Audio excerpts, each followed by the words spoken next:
Hello everyone, welcome back to my new daily blog. কেমন আছো সবাই? আশা করছি সবাই ভালো আছো। তো গত হাটে আমার শ্বশুর কিছু ডাটা নিয়ে আসছিল। তো ডাটাগুলো যেহেতু অনেক বেশি নিয়ে আসছিলো, এই জন্য কিছুটা আমি রেখে দিয়েছিলাম। তো এই তো সব কিছু নিয়ে চুলার পাড়ে বসে গিয়েছে, এখন রান্না শুরু করব।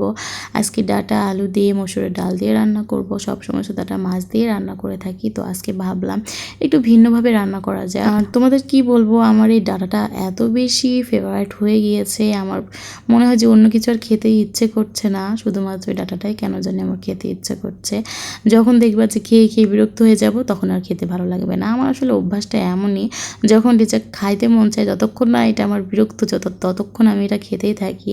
তো এই জন্য আর কি ডাটাটা আমার এত বেশি ভালো লাগে যে প্রতি হাটে বাবাকে বলি, বাবা আজকে ডাটা নিয়ে আসবা, তো বাবা নিয়ে এসে দেয়। তো এই তো তরকারিটা সুন্দরভাবে এখন তুলে দিলাম, এটা সুন্দরভাবে কষিয়ে নেব। আজকে কিন্তু এটা আমি মসুরের ডাল দিয়ে রান্না করব। আর মসুরের ডাল দিয়ে রান্না করলেও কিন্তু ডাটাটা খেতে অনেক বেশি মজা হয়। আমি এর আগেও রান্না করে খেয়েছি, যদিও তোমাদের সাথে এর আগে আমি এটা শেয়ার করিনি। তো ভাবলাম যে আজকে শেয়ার করি এটা কিভাবে রান্না করি। আর এটাও কিন্তু খেতে অনেক মজা, তোমরা একটু খেলেই বুঝতে পারবে, একটু ট্রাই করে দেখতে পারো। তো আরে তোমাদের একটি মজার জিনিস দেখাই, দেখো আমার শ্বশুর আব্বু হাট থেকে কি সুন্দর ছোট্ট ছোট্ট কিউট কিউট মুরগির বাচ্চা কিনে নিয়ে এসেছে। এগুলা হচ্ছে পোলট্রি, মানে ব্রয়লার মুরগির বাচ্চা। তো কেনা ব্রয়লার মুরগির থেকে কিন্তু বাড়িতে পালা ব্রয়লার মুরগিগুলো খেতে অনেক বেশি মজা হয়। তো আমার শ্বশুর আব্বু নিয়ে এসেছে, দেখো কত কিউট এগুলা, তাই না? দেখতে কত সুন্দর লাগছে। তো বাবা এদেরকে বাইরে রাখছিল, যেহেতু এখন রোদ এসে গিয়েছে, এজন্য এখন এদেরকে ভেতরে নিয়ে গিয়ে ফ্যানের নিচে রাখবে, কারণ ব্রয়লার মুরগিতে বাতাস না খাওয়ালে মারা যায়। আর এই তো আমার রান্না উঠে দিয়ে আমি চলে গেছিলাম ওইদিকে, সেদিকে আমার চুলা প্রায় নিভে যাচ্ছিল। তো আমি এসে আবার একটু সুন্দরভাবে খইটা ঢুকিয়ে দিলাম, যাতে চুলাটা আবার ধরে যায়। আর আমার তরকারি কিন্তু প্রায় রান্না হয়ে গিয়েছে, এখন ভাতটা উঠিয়ে দিতে হবে। এই জন্য আমি চাউলটা ধুয়ে কলের পাড়ে চলে গিয়েছি।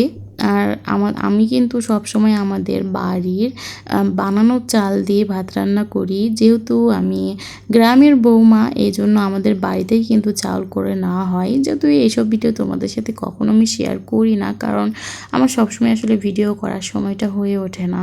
তবে ইনশাল্লাহ কোনো একদিন আমাদের বাড়ির সব কিছুর ভিডিও তোমাদের সাথে শেয়ার করব যদি সময় পাই। তো এই তো আমার তরকারিটা হয়ে গিয়েছে, এখন তরকারিটা নামিয়ে নিয়ে আমি ভাতটা উঠিয়ে দেব। আর জানো তো, এগুলো রান্না করতে করতেই আমার কিন্তু আজকের এগুলাই রান্না করার প্ল্যান ছিল, কিন্তু এগুলো রান্না করতে করতে দেখি বাসায় মেহমান এসেছে, মানে আমার শ্বশুরের আর ভাগ্নি এসেছে। তো তাদেরকে তো আর এগুলো দিয়ে খেতে দেওয়া যায় না, এই জন্য আমি মাংসটা ভিজিয়ে দিয়েছিলাম। এখন মাংসটাও রান্না করে নিব। তো ঠিক আছে, আজকে খুব বেশি ভিডিও করছে না, কারণ মেহমান এসে তাদেরকে তো আপ্যায়ন করতে হবে, বলো। তো ঠিক আছে, তোমরা সবাই ভালো থেকো, দেখা হচ্ছে তোমাদের সাথে নেক্সট ভিডিওতে। এখন আমি মাংস রান্না করে মেহমানদের সাথে একটু সময় দেবো। সো সবাই ভালো থেকো, আল্লাহ হাফিজ।